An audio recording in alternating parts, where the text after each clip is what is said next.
Oh man, bruh, I tried to make this list like at least 6 times today. Like genuinely, it's taking me all day to make this list. And listen, we're here to have fun, bro. We're not here to tear people down. I genuinely want you to comment your top 10 down below because it literally took me all day to make this list. Like I've been trying to like switch things and I'm like, oh, I forgot about this person. I forgot about this person. I forgot about this person. Let me not jump the gun though. I go by the name of Black Couch Booking. If you're new to the channel, please like, comment, subscribe. And if you're old to the channel, Couch Crew, what's going on, man? Y'all already know the vibes. We're here to have fun. We're here to engage. We're here to be one of the best communities in the wrestling space. So I hope you guys are ready to really get into this, man. And shout out to everybody watching, no matter whether you black, white, Asian, Hispanic, whatever the case may be, we can all chime in on this. And I'm not the black people police. I don't care if the person is biracial. So don't come at me telling me, oh, this person is mixed. This person is African. This is my list. These are my top 10 active black wrestlers right now. And I'm gonna start off by saying, in my opinion, I don't know what's going on. I'm making this video, R-Truth, I wish the best for R-Truth, but he's not technically active in my opinion. So he is not included on this list. But I already made my video about R-Truth and much respect to the good brother, man. Our truth is like that. I do want to give some honorable mentions though, because I left off hella people on this list. And the fun thing about making this list is there's this narrative going around that there aren't a lot of good black wrestlers. But the reason why black wrestlers not on top is because they're not that good, bruh. I literally started thinking about every black wrestler that's out right now. We got a lot of talent. And this isn't just a WWE list. So honorable mentions, I have Carmelo Hayes. I got The New Day. I got Lash Legend. I got AJ Francis, yes. I got Moose.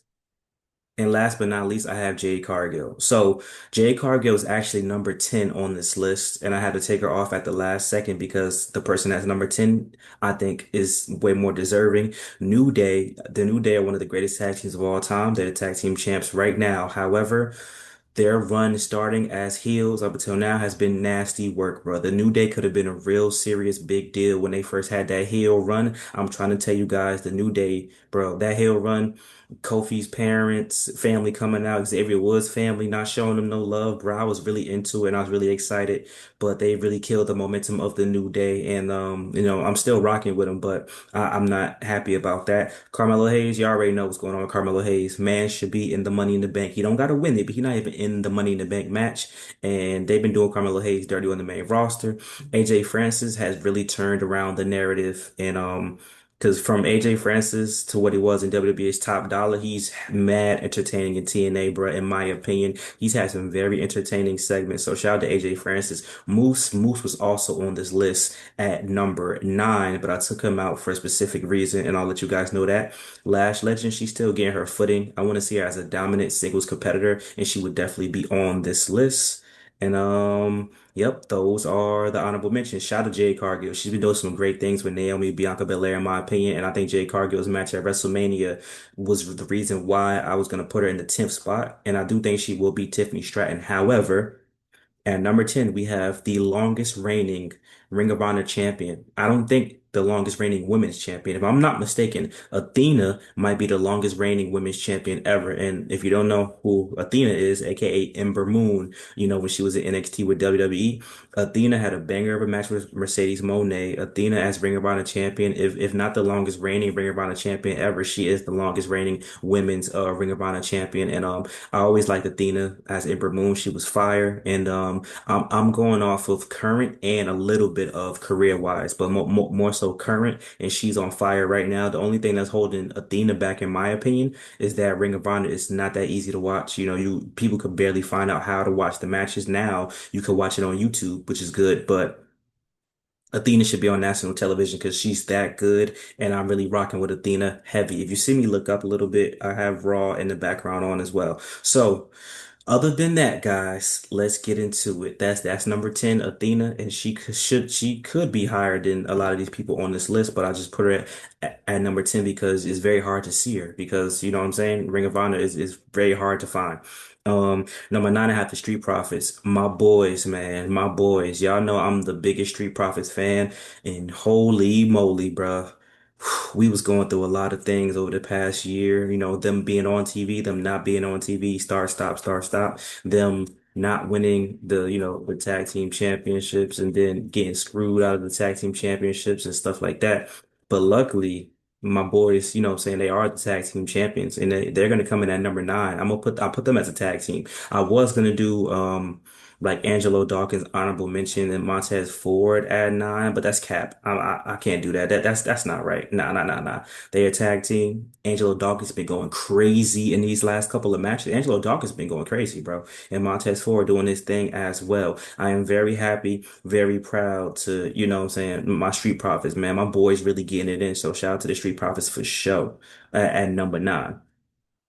Speaking of teams and factions, number eight, I got the Hurt Syndicate. I like the Hurt Syndicate. They're a dominant tag team. They've been doing their thing. The stuff with MJF has really picked up, and the story is getting more interesting. But a- as a tag team, though, in comparison to other tag teams just across the board, Hurt Syndicate don't really, they're not really a tag team. We're holding on to the nostalgia of the Hurt Business and things of that nature, but they had a solid run in AEW thus far, but I thought they would be a little bit more like dominant. Like I thought they would be booked high profile like the Death Riders and stuff like that, which is fine. They don't have to be, what I'm saying? Let the new AEW blood get it in and stuff like that. But I will say I expected the Hurt Syndicate to come in and not be tag team champs or trios champ. I really do want Shelton Benjamin to be a singles champion. That's just wishful thinking, but I think Shelton Benjamin at minimum could be the Ring of Honor champion if you don't want to put the AEW strap on him, which I don't know why you wouldn't want to do that. Shelton Benjamin should have a world championship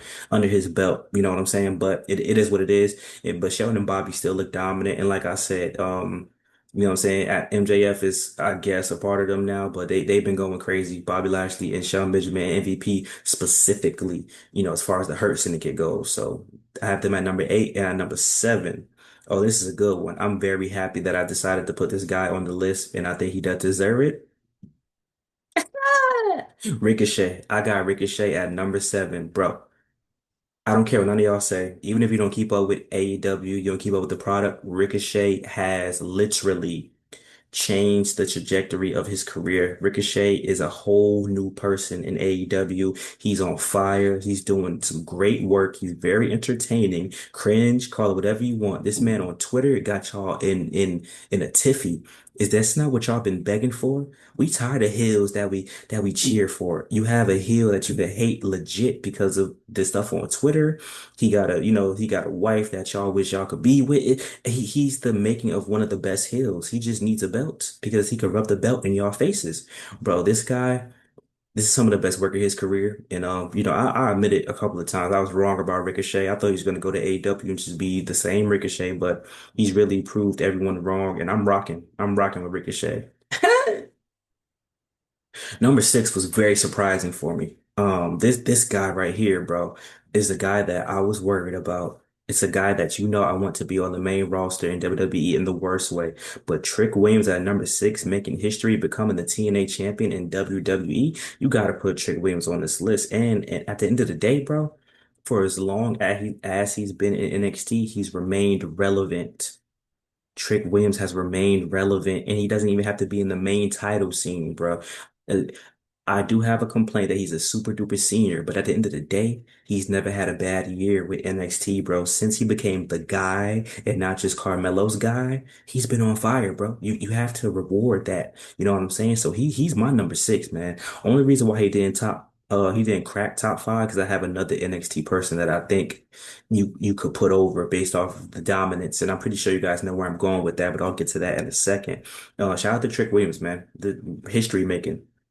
At number five, we have Naomi, her, Bianca Belair, Jade Cargill, a story that has no title involved and has been fire and entertaining. This is some of Naomi's best work in her career. This is some of Naomi's best work in her career, and she should win the Money in the Bank briefcase. It's a layup. Money in the Bank briefcase with the caution tape. I might buy that.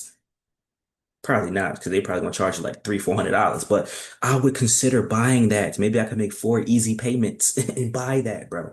Money in the Bank briefcase with the caution tape. That's and make the briefcase black with the caution tape. Oh my goodness, y'all. I think I just cooked, bro. I'm telling y'all, man, I'm looking forward to seeing what Naomi does in the Money in the Bank. And if she wins and catches in successfully, oh man, y'all gonna be in big trouble, ladies and gentlemen. Because I'm telling you, man, I'm going to be talking my trash. The first video I ever made on this channel was about Naomi coming back and that she should win the Royal Rumble when she came back that year. And man. We've come a long way since then. So shout out to Naomi, man. I'm very happy for her success. And number four, we got one of my favorites. I don't care what none of y'all say. Y'all can talk about the Vlad interview. Y'all can talk about his beef with Booker T. But at the end of the day, Swerve is one of the best black active wrestlers right now. Not only with his accomplishments in AEW, but his bag is crazy. Swerve got one of the deepest bags in wrestling, bro. He could do he did the luchador stuff. He can be a brawler. He can be a technician. Swerve is a multi-dimensional wrestler, which is why I enjoy him. Him and Prince Nana is one of the best acts ever. Entrance wise, promos, everything. Swerve just has all the intangibles of a superstar, and he will be AEW champion again one day, and it doesn't have to happen soon. Look what he's doing. That Anarchy in the Arena match at AEW, one of the best matches of the year. Swerve won the match. Swerve got the pin. Swerve is still a big deal in AEW, bro. You don't got to be the champion to be the big deal. The belt don't make you. You make the belt. And when he gets the belt back, he will make it great again. No pun intended.